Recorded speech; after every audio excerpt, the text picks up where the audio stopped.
Magandang tanghali po mga kapatid at sa mga giliw kong subscriber. Magluluto na naman po tayo ngayong tanghali ng ating ulam po.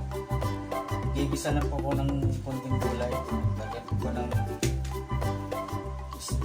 pritong isda. Talbos ng malunggay. Gigisa ko po ito sa bagong para may pa naman po yung lasa niya. Ito po yung mga ingredients niya po. Ito lang. Bawang sibuyas. Ito paminta.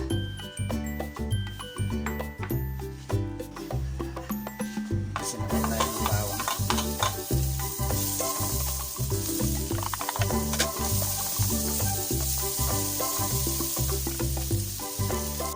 Salpo natin ng konti yung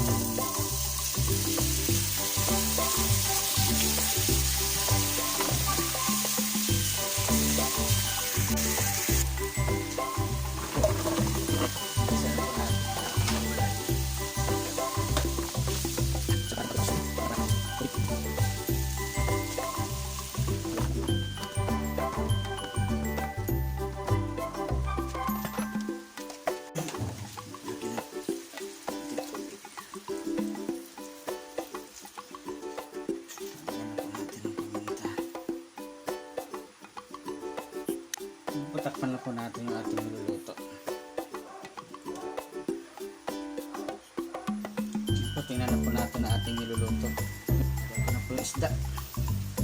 Para lumasa na po siya.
Na po ang ating gulay.